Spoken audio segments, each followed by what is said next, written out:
o memorial. Em seguida, a gente passa a responder perguntas, dar uma pequena palavra para vocês sobre essa história do memorial e principalmente a história da repressão que o memorial conta, então, como vocês viram lá. Para a gente poder agilizar, acho que fica melhor o jeito. Bom, gostaria que a Kátia começasse fazendo a saudação comunitária da casa. Ela representa o Marcelo Araújo, que é o diretor da Pinacoteca, que é dona do espaço desse prédio aqui. Boa tarde a todos, foi uma satisfação recebê-los aqui. Vocês receberam agora a avaliação, é uma pequena avaliação que a gente está fazendo, mas é importante para a gente saber quais são as partes que são mais eficientes, que as pessoas têm gostado mais, para a gente poder ir melhorando sempre. Sejam sempre bem-vindos, por favor, façam propaganda, que eu acho que é bem importante, que é uma história que todo mundo deve conhecer. Procuramos fazer de uma forma que não ficasse assim, um lugar desagradável, que as pessoas não quisessem voltar mais. Então procuramos nos colocar também de uma forma tão trágica as coisas, passar mais para a questão da resistência, que eu acho que é isso que na verdade é importante. Contamos para fazer esse memorial com a colaboração ativíssima do pessoal do fórum, que nos ajudaram desde o início, e eu acho que foi isso que mostrou o trabalho, deu mais uma humanidade para esse lugar. Então, novamente, obrigada, em nome da equipe do memorial, e estamos sempre à disposição de vocês. Obrigada. Martinelli.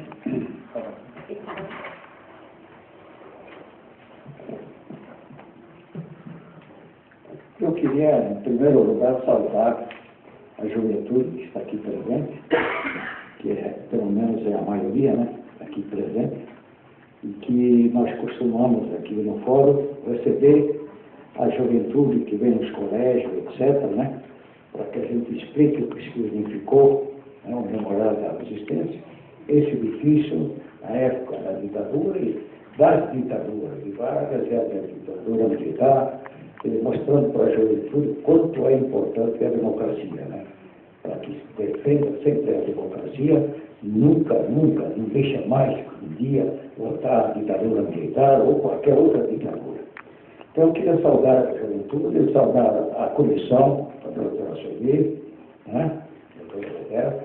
Pela presença, agradecer também ao presidente, o Dr. Abrão, por essa compreensão e liberar, vocês que são homens queridos pelos processos de anistia, etc., para que visitassem a primeira organização, pelo menos, histórica contra a ditadura militar, que o Estado de São Paulo, na direção da Pinacoteca, na Secretaria da Cultura, nos tem permitido montar essas coisas para que a juventude, no dia a dia, compreenda o que significou a ditadura. É só isso que eu queria saltar. Eu gostaria de bater palma cada vez mais para ver a juventude, né, se interessar, e principalmente numa área de responsabilidade que é a comissão de anistia, que é tão criticada, que é milhões que é gasto, que é milhões de aventura, que é tudo mentira. Tudo mentira que, pelo menos, fazem o que significa o problema da anistia. A anistia não é prêmio, não é nada, não. É um respeito que a democracia tem dado àqueles que lutaram pela democracia contra a ditadura e que o fruto hoje da democracia foi aqueles companheiros que foram mortos, torturados, que até hoje não se encontra corpo, né? Essas coisas que tem que entender, e eu só tenho que bater palma para a juventude, para a secretaria, para a comissão de anistia, para a sua direção, para o doutor Abrão, para o ministro da Anistia. Obrigado.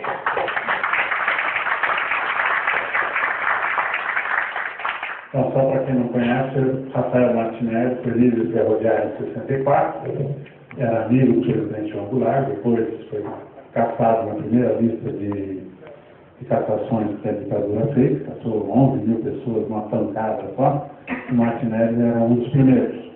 Depois ele ajudou a fundar a Ação Libertadora Nacional, a ALN, lutou contra a ditadura e foi preso por causa disso. Eu conheci o Martinelli lá, na cadeia. Eu tinha 16 anos, ele já tinha... já era o velho. Até hoje eu chamo ele de velho, ele me chama de menino. Apesar de eu ter 54 anos, eu sou menino até hoje. Certo? Ele saiu depois da cadeia e se formou advogado e hoje é advogado do Sindicato dos Ferroviários. Um lutador incansável, portanto. Roberta, você fala um pouquinho. Boa tarde a todos e todas.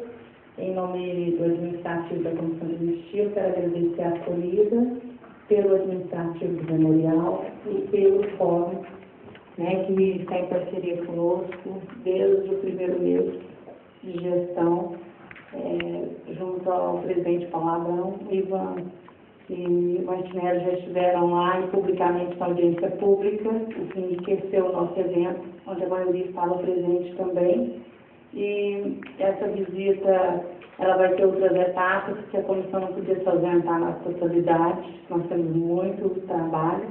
Então, inicialmente, estão aqui os prestadores do setor de análise de processos e do setor de arquivo, com vista à memória da história, né, e preservação dos nossos requerimentos de anistia. Então, eles foram privilegiados nesse sentido de ter comparecido em primeira visita, mas eu sei que o restante do administrativo será tão bem recebido quanto por vocês em outras visitas. Nós estamos com os dois projetos, que é o projeto educativo e memorial, que integrou os trabalhos da comissão, enriquecendo o nosso trabalho, né?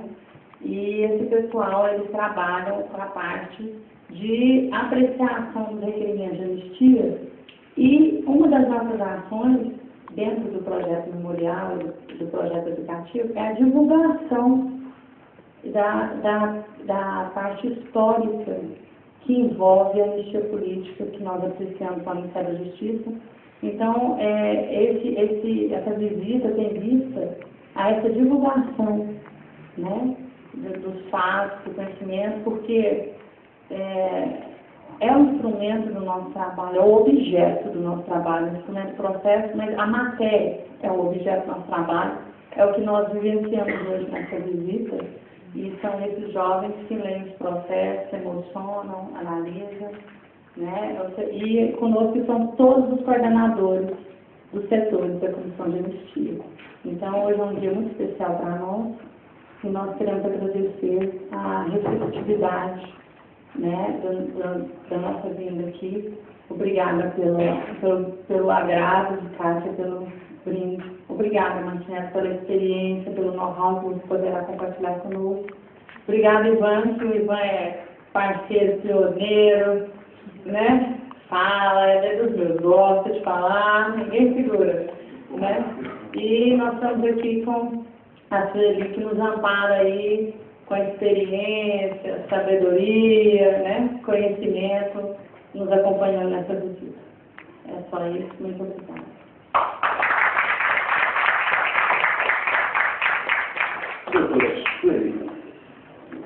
Pois é, eu também dou boa tarde, e é bom que não seja só São Paulo reunido, né, Narciso vem aí, não sei se tem outro companheiro de fora de São Paulo, eu só conheço Narciso, desse grupo. Mas saber que as nossas ações, elas são ações de formação educativa. Essa é mais uma ação que eu aproveito em favor da minha formação política, da minha formação humana, e acho que é uma oportunidade que nós temos de ser mais sensíveis com os nossos requerentes, com os nossos processos, com a nossa história. Porque eu li alguma coisa que havia uma experiência, uma proposta de experiência de fechar as pessoas numa sala, numa cela, durante algum tempo aqui. E parece que isso trouxe algum incômodo, porque ficar alguns minutos numa sala dessa, numa cela fechada, traz certamente o sentimento do desespero pela falta da vocação principal nossa, que é a liberdade. E viver alguns minutos nesse espaço, onde muitos e muitas companheiras passaram, nos dá a possibilidade de enxergar a nós mesmos como nação. Que nação nós somos? Que projeto de nação nós temos? Que construção nós estamos fazendo? Quando chega nos nossos setores um anistiado, possivelmente é um anistiado que passou por uma experiência dessa. E que agora nós podemos falar com uma certa imaginação o que é que ele viveu. E o respeito que ele merece e que ele é o responsável da existência do nosso trabalho na Comissão de Anistia. Então, acho que é fantástico saber que foi possível, e fico imaginando, minha cabeça vai certamente viajar ainda muito mais, que isso é ser governo, é possibilitar que a sociedade civil organizada diga os rumos daquilo que ela quer para o seu bem também. Não é só o gestor dizer o que é melhor para o país, para o Estado, mas é o espaço que é possibilitado, que é conquistado, que a sociedade diz o que é que nós queremos preservar. E que pena que não tivemos democracias que preservassem o que foi o período da escravatura no país, que foi destruído. E tantos outros espaços que foram destruídos, sendo destruído um pouco da nossa alma, sendo destruído um pouco dos nossos sentimentos, de ser um tecido que se conserta, de ser um tecido que pode se cicatrizar. E se nós só vamos poder cicatrizar quando nós nos conhecermos como nação brasileira. Então, acho que essa é uma possibilidade ímpar que nós estamos tendo hoje de nos reconhecer como país, de reconhecer o que ainda há por ser feito, quanto chão, e que bom que o jovem Martinelli, né, nos alerta aos outros jovens que estão aqui, porque quando Ivan relata a história do Martinelli, que depois da prisão, depois de uma trajetória, foi fazer o seu curso de Direito e hoje continua a serviço, quando a gente tem a tentação de dizer, estou cansado, né? Cansado do quê? Nem começamos, né? Quando a gente vê uma história como a dele, nós estamos por começar a fazer a nossa história e continuar a história dos grandes brasileiros e brasileiras que por nós já passaram e nos antecederam. Então, muito obrigada. Os outros estados,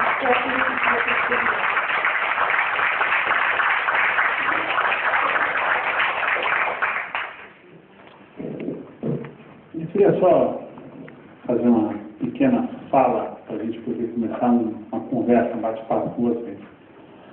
Quando a gente fala em preso, quando a gente fala em perseguido, a gente tem uma ideia, né, as pessoas que não passaram por isso têm uma ideia baseada em filmes, baseada em relatos.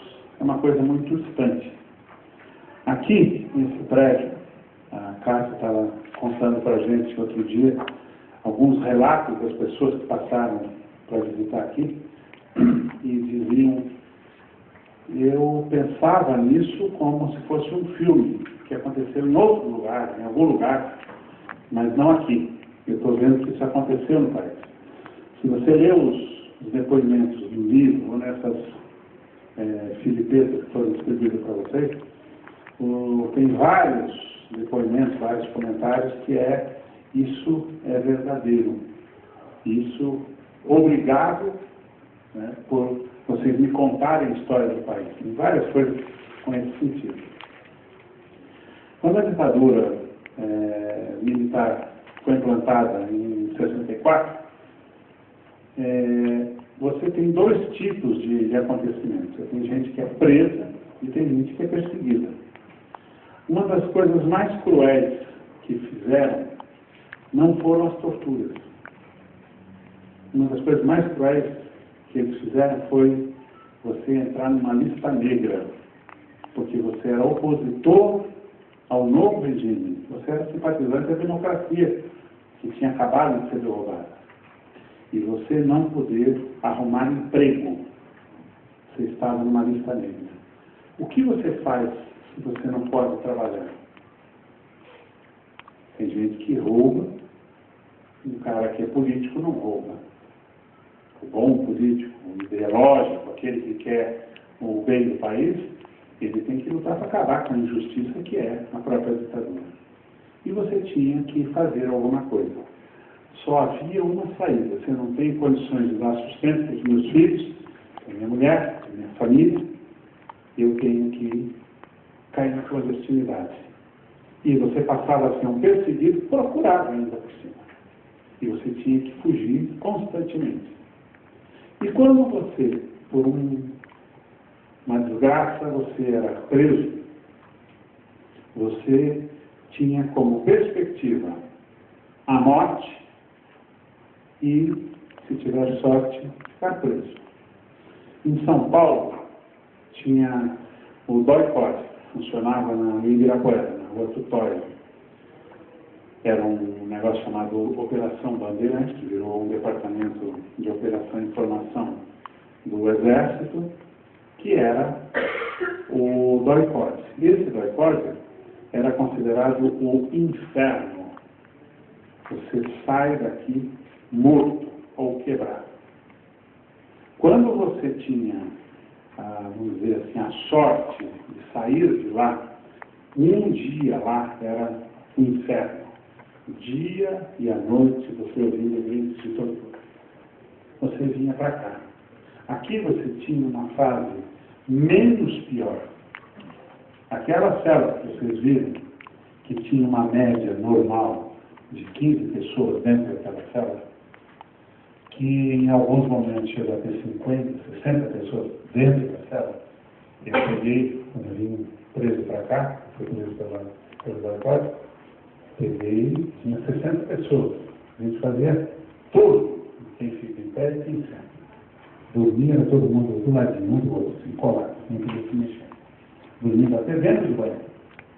E ainda por cima, os gritos que a gente ouvia todo dia. Era dia e noite. Estar preso é uma coisa muito, muito ruim. Você estar preso ali com 20 pessoas, durante 2 minutos, 5, 10 minutos, é uma coisa incômoda. Ficar preso durante meses é absurdo. Daqui você ia para o céu, que era o presídio Tiradentes. Que lá você tinha contato com a família, lá você tinha visita, você tinha uma comida melhor. Porque aqui você comia o que vinha. A melhor coisa que tinha, se levava a apelido de forró-bodó. Era algo que botavam tudo lá dentro, você tinha que comer, porque senão você não comia nada.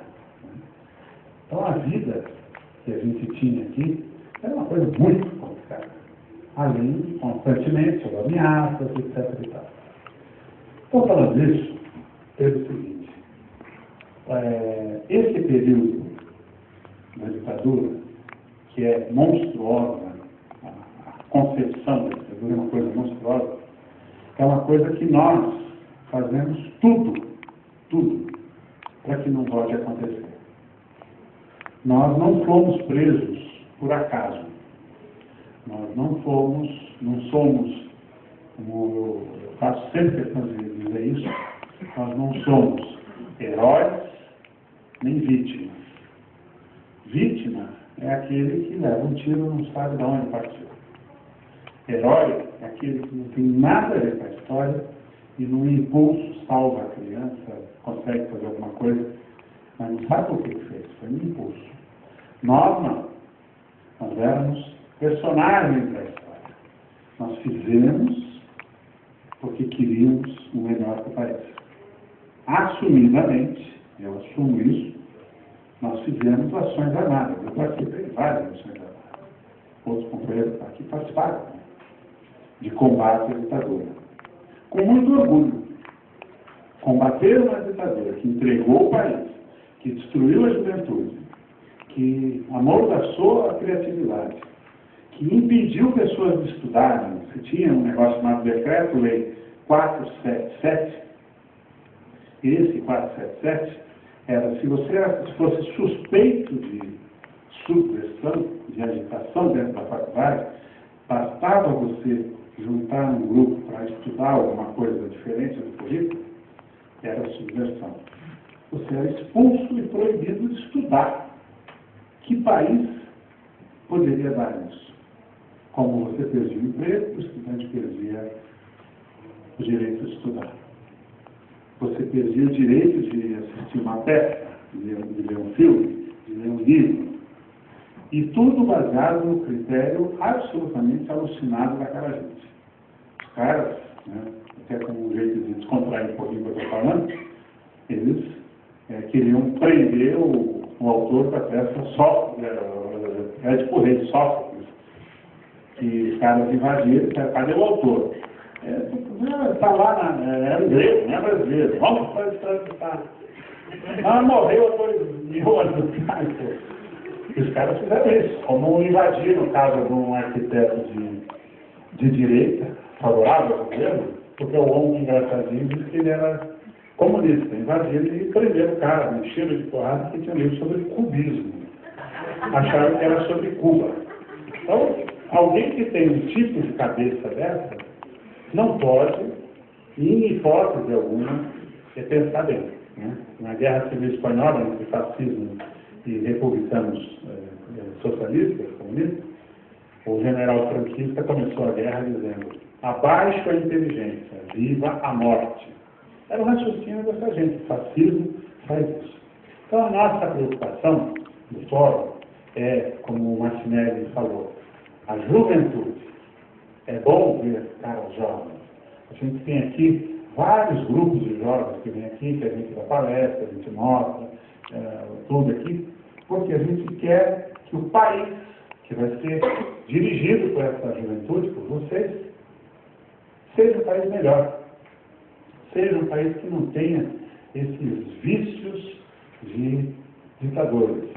Qualquer débil mental atrás de uma mesa com distintivo, ele passa a ser autoridade. Você está ferrado no momento.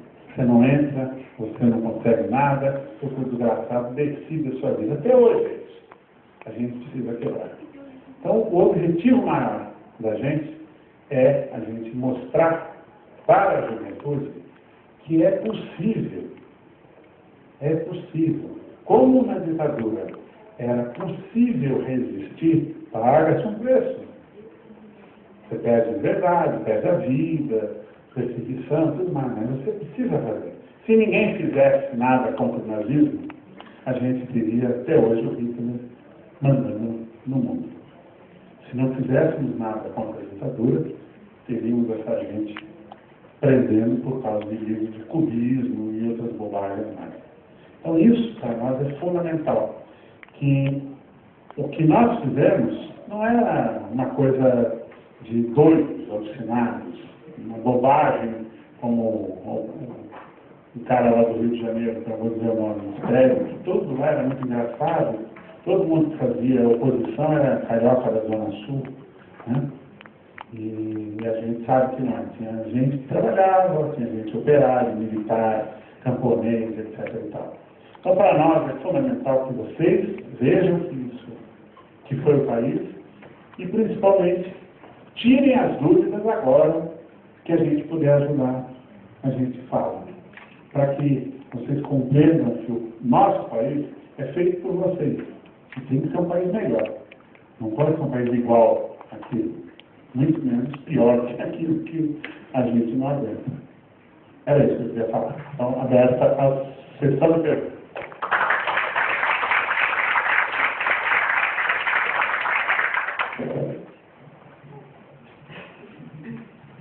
Nenhuma dúvida? Eu queria pedir, né, eu tenho Até gravar.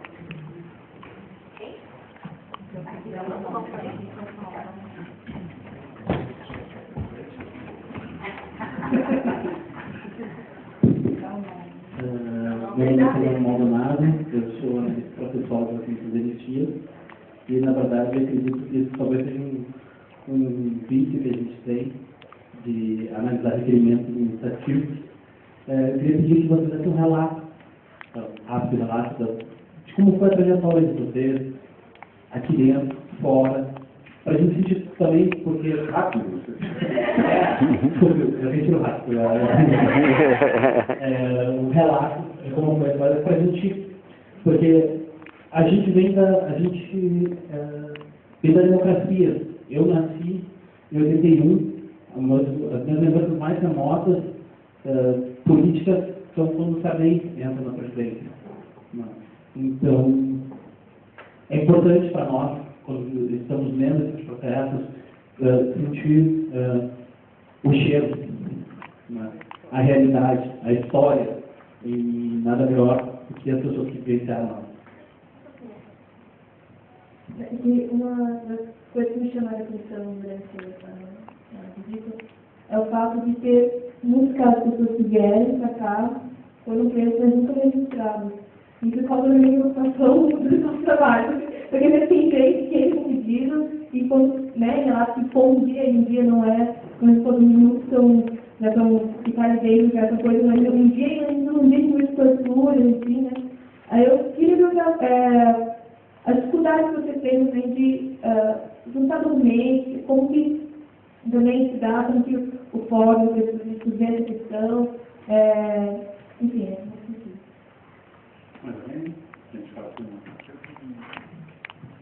Bom, meu nome é Luiz, eu queria saber como é que funcionava a questão de transferência para o presídio Tiradentes. Sei que era uma prisão antes da condenação e lá depois da pessoa condenada. Como é que funcionava essa questão?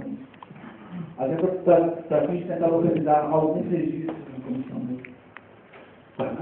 Só pegar essas três aqui, antes de pegar a questão de trajetória e a rotina, deixa eu só explicar um negócio. Como é que funciona essa história de preso por um dia? Né? Eu fiquei preso durante um bom tempo aqui, fiquei 8 meses direto aqui dentro do DOPS, e eu vi muita gente. Fiquei um mês no DAICOD, eu vi muita gente. Eu calculo que nos 6 anos que eu passei preso, eu vi umas 3 mil pessoas, pelo menos. Tá? Na Urbana, lá no DAICOD e aqui, eu vi um negócio que é importante para vocês, tá? Que é o seguinte: quando eu cheguei no DAICOD, já tinha um certo tempo que não prendiam ninguém. Estava lá, o Paulinho vai 71. Quando eu cheguei lá, o Paulo estava lá já preso, estava Márcia Massa e tal, e nós fomos presos, e por não abrirmos mais ninguém mais caiu. Então eles ficavam sem pistas de pegar mais gente. Eles faziam a coisa mais cruel e canalha possível. Eles iam com a viatura deles pela USP, pela PUC, e olhavam, aqui ali tem cara de esquerdista. Porque um cara que andava despojado, barbudo, uma bolsinha, cravo. Aquela tem cara de esquerdista. Pegava. Por quê? Porque ela estava despojada, com a cara um pouco descontraída, hippie, uma mulher liberada, uma coisa muito imprecisa. Levavam essas pessoas para o DAICOD, ninguém me contou isso, eu vi. E torturavam a pessoa para ela dizer o contato com uma organização. E a pessoa dizia, não tenho contato. E aí apanhava, aí a pessoa dizia, eu não tenho contato, mas o fulano me perguntou tal coisa que talvez ele tenha. Deixava presa essa pessoa e pegava a segunda. E aí torturava a segunda, e a pessoa dizia, não tenho, mas o fulano talvez tenha. Prendiam a terceira. Quando chegava na quinta pessoa, que tinha realmente algum envolvimento, algum conhecimento, aí pegava os outros e dizia o seguinte, vou pôr você na rua. Se falar alguma coisa, você morre. O que a pessoa tinha passado, ela jamais queria passar de novo. Então soltava as outras 4 e torturava aquela quinta. Então isso daí não é talvez, isso foi uma realidade. Tá? Então, quando vocês encontrarem um que esteve preso um dia, pode ter certeza. É muito grande a chance de realmente ter passado um dia. Mas não foi um dia para tomar cafezinho. Foi para tomar choque elétrico e porrada. Muita porrada. Vivia naquele clima monstruoso que era. Então, esse tipo de coisa aconteceu. Isso aí não é uma coisa inventada, isso foi verdade. Não existe registro nessas prisões. Como é que você vai registrar? Prendi para dar uma torturadinha e depois soltei. Isso não existe. Não existe. Então, não tem esse registro. A pessoa pode estar mentindo, com certeza. Mas é grande, 90% de chance de estar falando a verdade. Foi preso, torturado, sem ter nada e ficou lá. Então, essa é uma verdade. Questão do histórico. A gente, qualquer um de nós, o Politinho, o Chico, o Narciso, o Martinelli, eu, só para vocês saberem a idade dessa criança aqui, 85 anos, 84 para 85. Essa saúde, tem mais saúde que nós todos juntos, mas tudo bem. A trajetória que a gente teve é o seguinte, a gente teve uma participação política em partidos políticos, em organizações políticas, que algumas fizeram luta armada, outras não fizeram luta armada. Todas no legítimo direito de tentar derrubar uma ditadura. Legítimo direito por quê?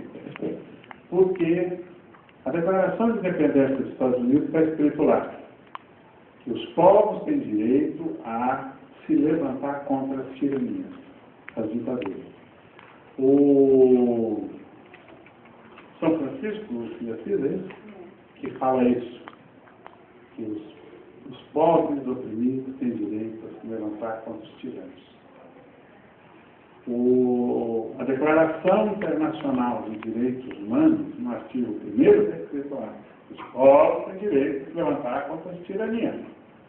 Aí você vê o general não sei o que, o ministro não sei qual, falando, parece que nós vivíamos num país organizado, democraticamente eleitos, e que, portanto, tinha um maluco, um subversivo, que era o Martinelli, ou o Chico, qualquer um, que resolveu dar tiro neles. Esquecem de um detalhe. Nós tínhamos um presidente eleito, democraticamente eleito, que quando foi derrubado tinha 60% de aprovação da população, tá? Foi derrubado sob o pretexto qual? De ele estar favorecendo a implantação de uma república anarco-sindicalista. Vocês não fazem a mínima ideia do que é isso. Era uma roupagem bonita para dizer o seguinte: eles querem fazer uma democracia em que pobre tem direito. Anarco, que é anarquia, de comunismo. Sindicalista, é trabalhador organizado e, portanto, o pobre não tem direito a isso. Pau nele. E foi o que eles fizeram. O governo que eles implantaram foi reconhecido de imediato pelos Estados Unidos, que patrocinou isso. Mais do que isso, esse governo era ilegítimo e era ilegal. O senador Teotônio Vilela, que ajudou a dar o golpe em 64, na campanha da anistia, entendeu o que ele tinha criado, mudou de lado e fez um trabalho de autocrítica muito bonito. Ele disse para nós, para mim, diretamente: vocês que pegarem armas, vocês tinham tanto direito a tomar o poder quanto as Forças Armadas. Porque quando elas deram o golpe em 64, elas puseram em disputa o poder pela força das armas. Qualquer força organizada podia fazer o mesmo. Então, vocês não precisam achar que vocês fizeram errado, vocês estavam no legítimo direito. Então, esse tipo de coisa é só para lembrar o seguinte: nós estamos falando do que, afinal? De um país organizado democraticamente ou de uma ditadura ilegal, ilegítima e insana, inclusive, em alguns momentos? Nós estamos falando disso, uma ditadura. A sua pergunta era... Sobre a questão da prisão, sim, eles tinham um procedimento que era o seguinte: lá e aqui não. Lá no Vai-Pode, e aqui também. Prendiam e eles queriam que você entregasse seus amigos, seus companheiros. Então, no primeiro e no segundo dia, era porrada violentíssima para você entregar ponto até a parede. Ponto era encontro com seus companheiros e a parede era a casa que você morava. Depois disso, eles queriam o quê? Eles queriam os contatos, você tinha, quem era apoio, como é que era, etc. E tal. Tudo isso fazia você ficar durante um tempo levando muita porrada e sob muita ameaça, principalmente. Aí, se você estava no Bertol e vinha para cá, ou se você estava aqui e passou a fase da porrada violenta, mais violenta, você tinha um período que era o período que chamava de cartório, que era você fazer a legalização da prisão. Quando eu fui preso, eu era menor de idade. Eu fui preso, fiquei 8 meses inexistente. Eu não existia para ser um exercício. Quando os caras resolveram, eles não sabiam se me matar, se me soltar, o que eles faziam. Então, o Deus das urnas não existe. Depois de 8 meses, eles legalizaram a minha prisão. Os outros companheiros ficavam, não tanto tempo, mas ficavam 2, 3 meses e a família correndo atrás procurando ser louca. E quando quebrava a incomunicabilidade, ou seja, a pessoa aparecia, aí não recebia visita, eram raras as pessoas que recebiam visita aqui. Lá no Bertol, nem pensar. Então aqui, você passava a ter troca de bilhete para dizer, estou bem, me manda coisa, manda um abraço para não sei quem, qualquer coisa assim, tudo bem. Depois que você terminava essa fase, que já estava em condições de responder criminalmente perante a justiça militar, nunca foi pela justiça civil, foi pela justiça militar, você era levado para o presídio. E lá você tinha advogado, você não tinha, você tinha comida, que você podia comer uma comida decente, você tinha televisão, você tinha rádio, etc. Tudo que não tinha aqui. Então era isso o procedimento. Alguém mais quer falar alguma coisa? A perspectiva de reutilização do... Meu nome é André Rodrigues, da Conferência, e há uma perspectiva de reutilização do prédio da Tutóia, porque a gente vê esse material sobre essa época, tem sempre referências à rua Tutóia mais emocionantes. Há possibilidade de que uso é feito atualmente dela? É por isso que a juventude deixa o saco, né?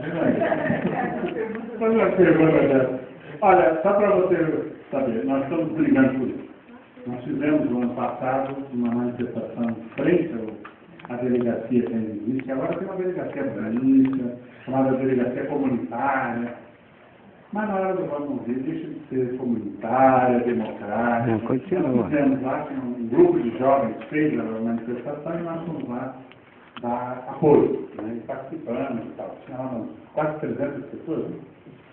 E lá pela Santa, um mercado assim, entusiasmou e fez o quê? Pegou a tinta vermelha que estava e sujou o chão como se fosse sangue.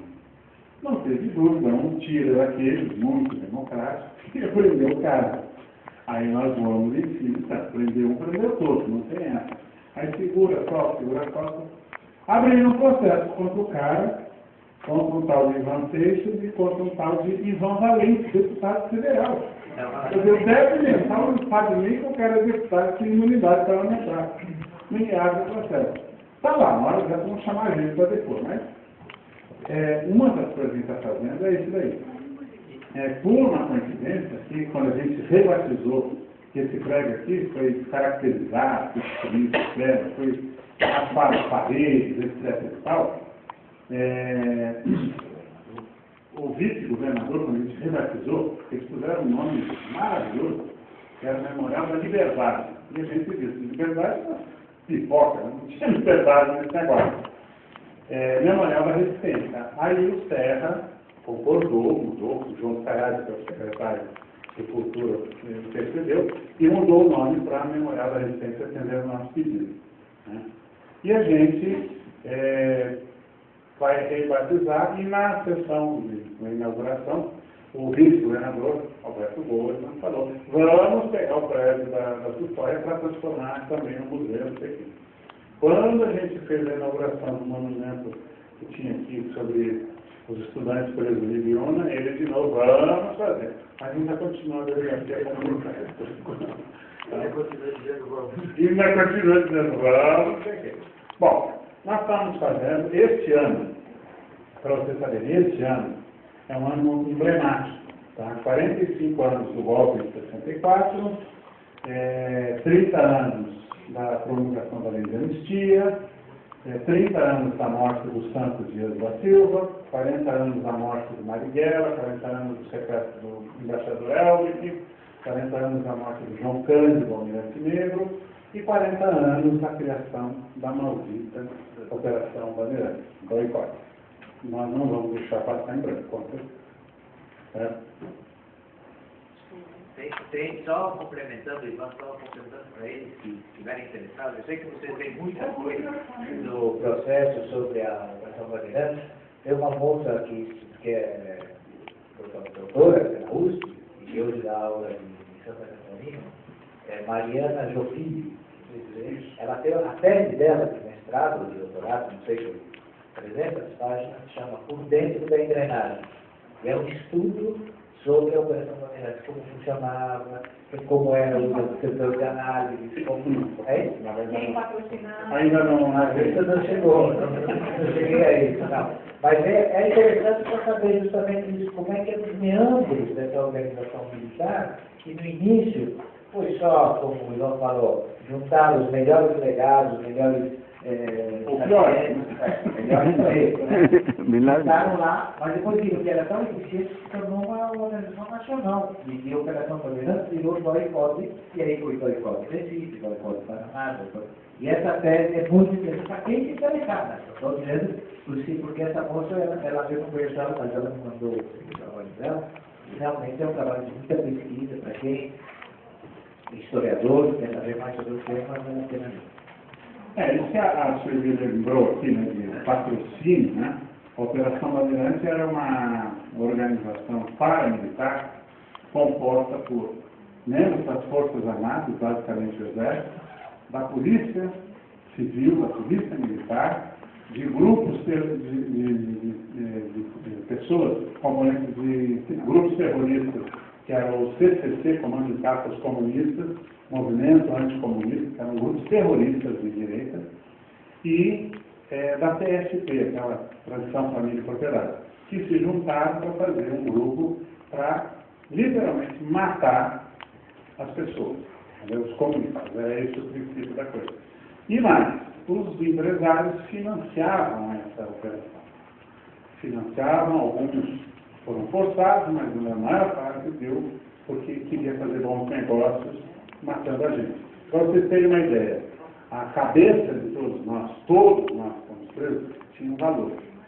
Eu, quando fui preso, o carcereiro falou para mim, carcereiro, dentro da escala dos primatas, ele recebeu o orangotango, o nível mais baixo na escala dele. Que chamava Marechal. Chamava Marechal. O Marechal disse para mim, pô, moleque, você deu $300 para mim. Eu falei, não, eu não te dei nada, você saquearam a minha casa. Não, eu não estou falando do saque, não. Estou falando que o prêmio que esteja na cabeça de vocês. Eu recebi $300. O homem lá, que é o Ustra, né, recebe muito mais. Então, assim, a gente está fazendo luta política, tentando libertar o país, e estão fazendo negócio na nossa cabeça. Então, é isso.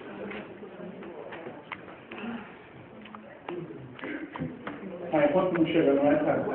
Primeiro, então. Meu nome é Luciana, diretora do Conselho de Ministério de Análise.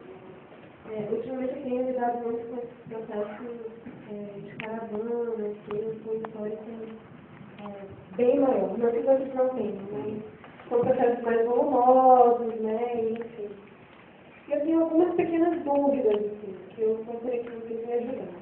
Depois eu faço um pouco de comentário dos meus sentimentos para ser ouvido. Primeiro a diferença, a LN e a LL.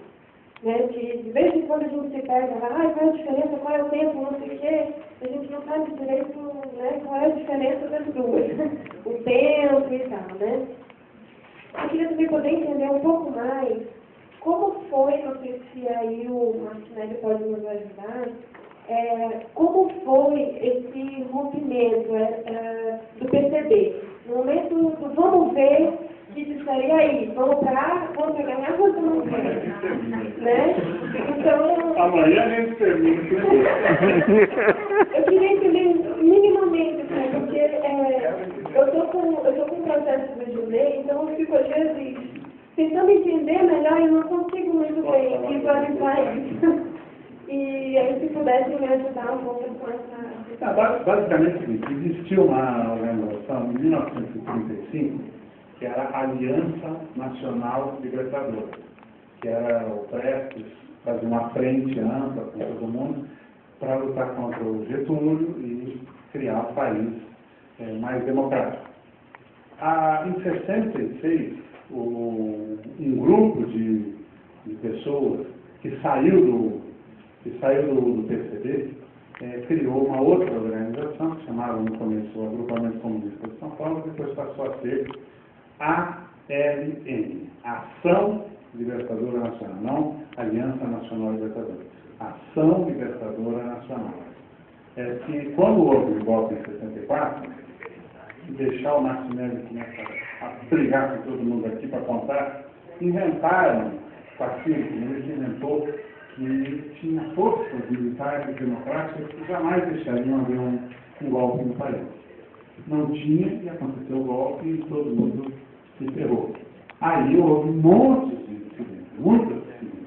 A quantidade de organizações que vocês veem, a ALN, BPR, que cada um tem uma origem, mas todas saíram dessas incidências com o Partido Comunista. Pela indignação de ter sido praticamente enganados com essa ideia de que não havia golpe. E saem e vão se formando e iam se juntando na medida do possível.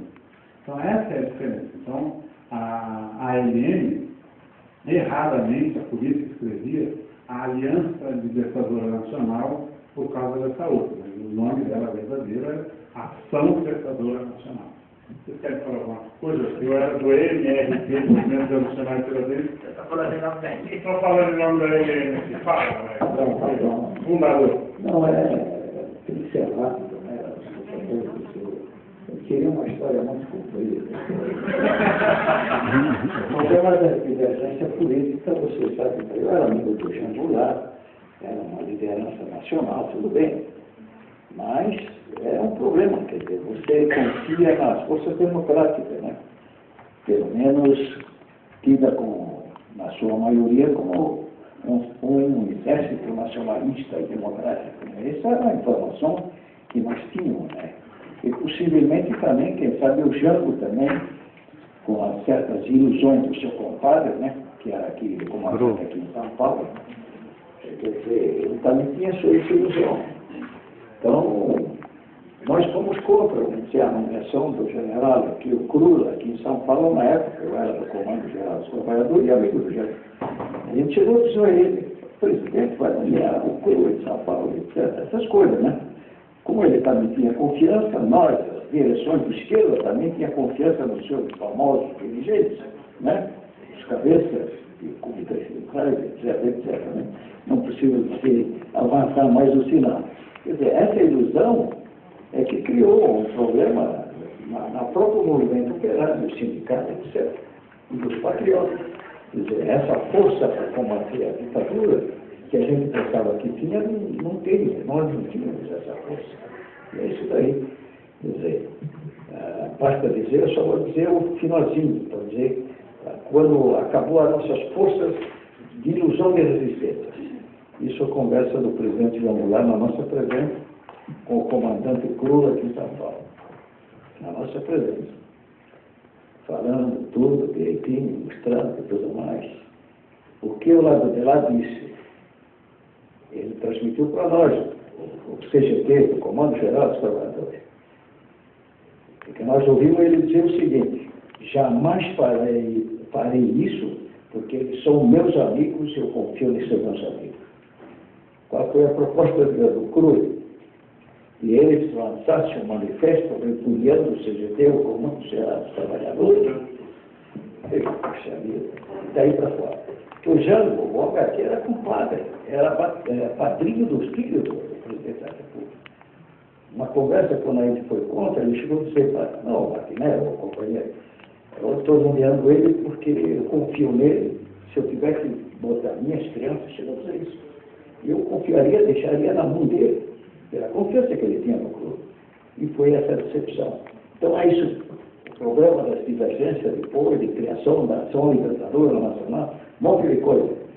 Eu só posso dizer que, bom, entre outras particularidades, tem os companheiros aí, quer dizer, né, eu nunca fui dirigente da Arena, sou fundador, mas nunca fui dirigente, então tudo bem, certo? É um movimento revolucionário que a gente achou de fazer na época, né?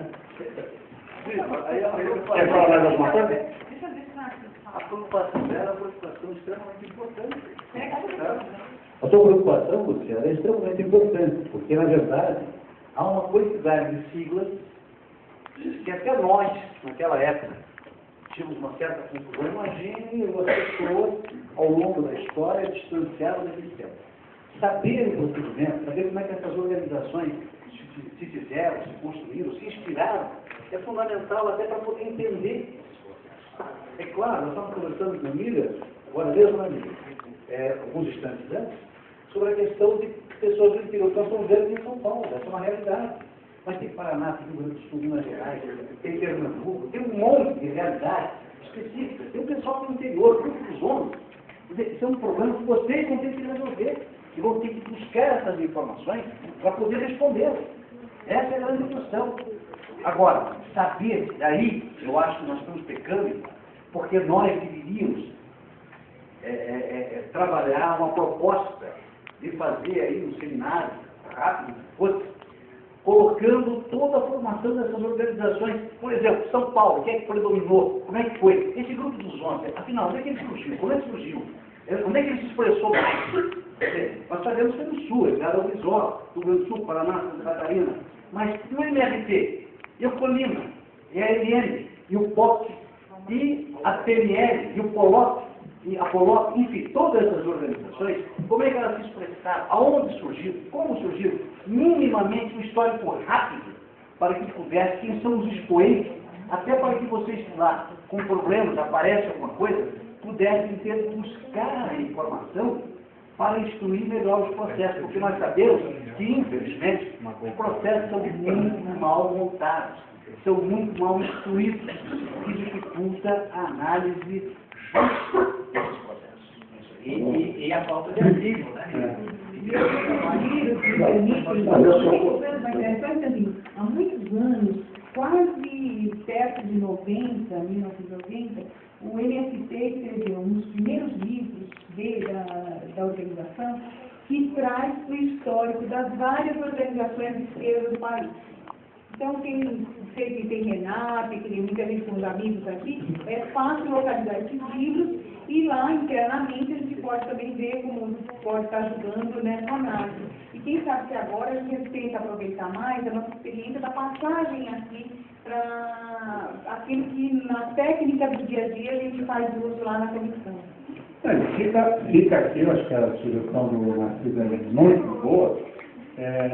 Vocês já vieram aqui. Agora vocês podiam organizar lá, né? Organizar lá uma conferência, um seminário, alguma coisa, que a gente pudesse ir lá para esclarecer essas coisas, ajudar a elucidar.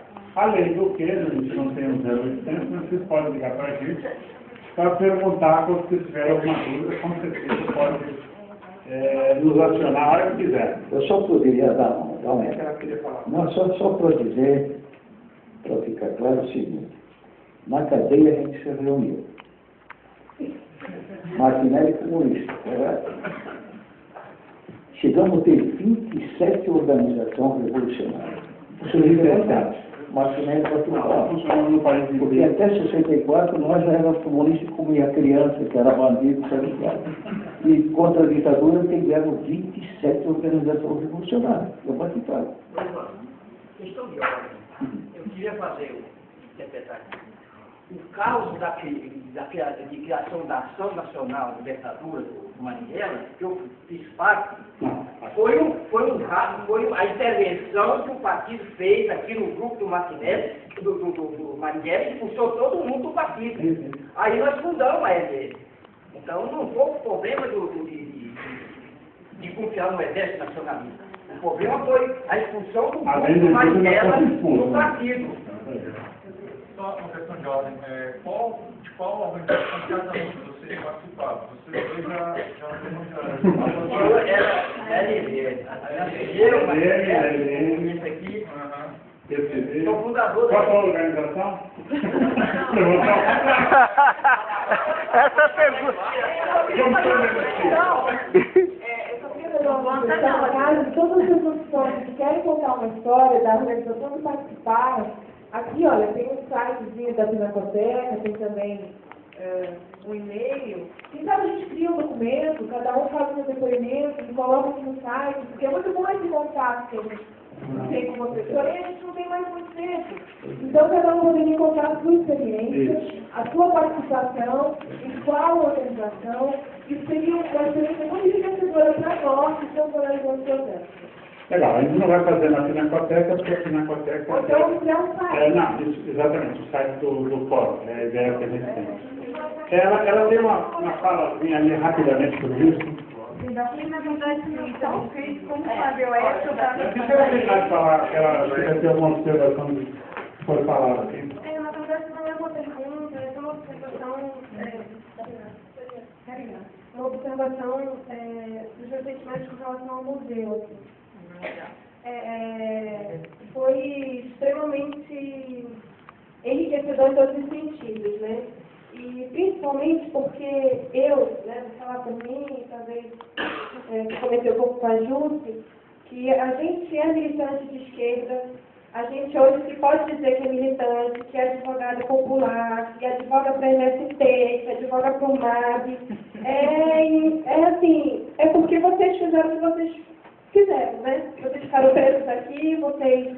Enfim, então a liberdade que hoje eu tenho de poder dizer com muita honra e com muita alegria que eu sou advogada popular, que eu acredito na luta do povo, que eu acho que por meio disso a gente vai conseguir vencer sim, é muito por tudo isso que aconteceu aqui, sabe? E para mim foi muito tocante entrar naquelas celas e ver uma do feitiço que, sabe, é muito emocionante saber que o egoísmo humano chega a tal ponto de fazer isso com as pessoas, sabe? Com homens, mulheres, crianças, sabe? Então eu precisava externar isso, porque infelizmente a gente vive tortura hoje, a gente vive as prisões arbitrárias sem registro, a gente vive a perseguição aos trabalhadores do campo, da cidade, né? Então a precarização das formas de trabalho, da vida, né? Então eu precisava deixar isso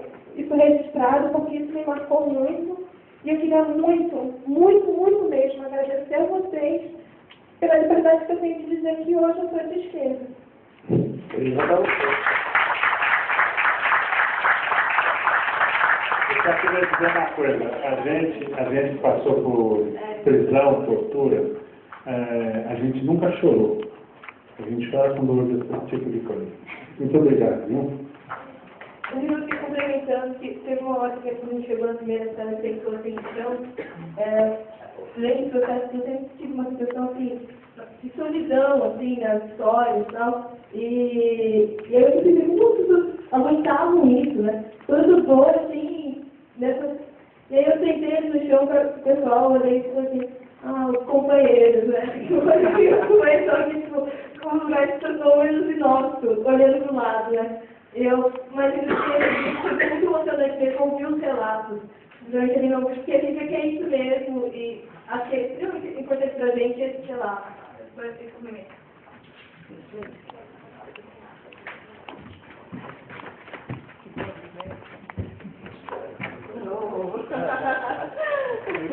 Quero fazer perguntas rápidas, assim. Eu queria fazer o seguinte, primeiro, eu estive aqui na inauguração e muitas pessoas que tinham ficado presas vieram na inauguração. E eu vi muitas chorando, uma filha de uma das pessoas que ficou presa também chorando muito, ficando muito emocionada. E vocês passando por esse prédio aqui, por tudo que vocês viram aqui, vocês não sentem raiva desse lugar, não? Qual que é o sentimento que vem? Em algum momento, quando vocês ficaram presos, aí vocês pensaram, olha, daqui a um tempo nós vamos vir aqui, vai ter uma auditória aqui, nós vamos falar para a juventude, e aqui vai ser um lugar que nós vamos projetar as nossas ideias, porque acho que para aquela prisão imediata, e projetar esse sonho de vir aqui para um lugar todo adequado como esse, no auditório, né, para discutir, né, essas questões, apresentar, e esse tem um espaço de protagonismo de vocês, falar, olha, isso aqui é um exemplo da nossa história, não estava colocado, acho que nunca ninguém pensou, ó, esse é o Museu da Resistência, quando vocês pararem de fazer isso, né? Então, como é que é esse sentimento de voltar aqui? Isso daí é uma coisa positiva, vocês sentem raiva disso, isso daí é uma coisa que... como é que é para vocês aqui, passar por aquilo ali? Porque para a gente é uma coisa que tem um sentido histórico, a gente vai e consegue entender como era, né? Mas para vocês, como é que é isso, né? E por último, eu queria perguntar o seguinte, vocês viram, muitas pessoas que vocês viram aqui, passaram aqui, muitas pessoas não saíam, como é que era essa coisa de morrer na cela, como é que isso daí era, como é que essas questões eram, como é que a burocracia, né, fazia isso? Por último, vocês não acham que tem pouca história, uma parte da história não está contada ali, porque eu vejo as pessoas que sofreram, mas eu não vejo o nome das pessoas que bateram. Nem os carcereiros, nem os... Porque eu acho que é uma parte da história que está sumida, entendeu? Que sumiram, né? Fica parecendo que são fantasmas, né? Que vieram e bateram em vocês. Quem são esses caras? Por que eles não podem dar um nome? Porque só os que sofreram têm que dar um nome, não os que, de fato, foram os agressores, para que todo mundo fique sabendo quem eles são, o que eles fizeram, né? Porque fica parecendo que é uma história sem autor, né? Que esse marechal não existe, né? Olha, quando a gente começou a dar o conteúdo, a conversar com o pessoal da Vila Pinacoteca, com a Cátia, com a Carol, o pessoal todo com a Cristina Bruno e tal, a gente sempre colocou uma condição. A gente não quer que esse memorial seja um elogio à desgraça. Nós não queremos cultuar a desgraça. Nós temos a preocupação em mostrar que houve, além da barbárie, houve humanidade. Eram pessoas que estavam ali, não eram números, não eram presos, sem nome, sem história. Então a gente fez questão disso. E o projeto que eles fizeram foi maravilhoso nesse sentido. Aquela última cela, que dos depoimentos, ali fica provado, né, foram os depoimentos que nós demos, né, eu, a Sinelli, o Chico, o Politi, a Rose, o Alício e tal, a gente fez ali contando o nosso dia a dia.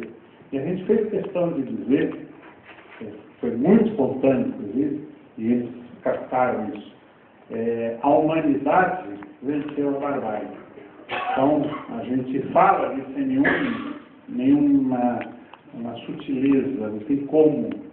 Eram torturados, e as pessoas que vinham torturadas recebiam dos companheiros a solidariedade, a ajuda de massagear, de passar pano úmido na boca para não beber, porque o choque elétrico poderia matar o cara depois de parar o choque elétrico. E a gente ajudava a ir ao banheiro, porque nós passamos por isso. Então, quando a gente saía do pau de arara, a gente não podia ir ao banheiro, tinha que ser carregado. A gente não podia tomar água. Então, tudo isso acontecia com a gente e a gente fazia depois. Então, para nós, o mais importante era mostrar que a solidariedade, a humanidade foi muito maior do que a barbárie. A tortura não venceu. E esse sentimento de tortura não venceu, eu tenho certeza que os companheiros concordam comigo. É desagradável você vir aqui no primeiro momento, né? Voltou no lugar. Só que hoje é quase um prazer da gente ver o seguinte: nós vencemos. Nós vencemos. O Politi conta um negócio que eu acho que é fantástico. Um torturador disse para ele uma vez o seguinte: essa geração de vocês, nós já perdemos, mas as outras gerações de jovens vão ser nossas. Aí eu ouvi esse tipo de coisa que você falou, que vocês estão perguntando, mostra que eles não venceram. E esse torturador, o Gaeta, quando falou isso para o Politi, Ele estava enganado. Nós vencemos. Porque julgando anistia, julgando aquele período, tem gente como vocês, que são pessoas jovens. Então, para nós, a vitória é nossa. Conquistamos o território inimigo. Isso aqui é território inimigo. Aqui nesse andar, quinto andar, funcionava o território de um canalha, de um crápula chamado Romeu Tuma, que hoje é senador da República. Ele pegava os processos e fazia o quê? Dizia, pergunta isso. E lá ia o torturador rodar manivela no Politi, no Martinelli, no Chico, em mim, em qualquer outro. Porque ele orientava as torturas. Esse canalha é o senador da República. Está apodrecendo com câncer, não por acaso. Esse cara, nós não esquecemos. Os nomes, nós não temos condições de divulgar os nomes por um motivo só. Porque nós somos processados como caluniadores. O Grupo Tortura no Camargo do Rio de Janeiro está pagando uma puta nota porque divulgou uma lista que tinha o nome de um torturador. A Amparo Araújo, em Pernambuco, está pagando indenização por um canalha do Espírito Santo que diz que era calúnia que ela fez e ela tem depoimentos. Só que nós temos um judiciário de merda. Esse judiciário que solta o Daniel Brandas, que faz de conta que não percebe as ligações do Fernandinho Beiramar, que simplesmente ignora e quer, porque quer mandar o César Batista embora, quer não sei o quê.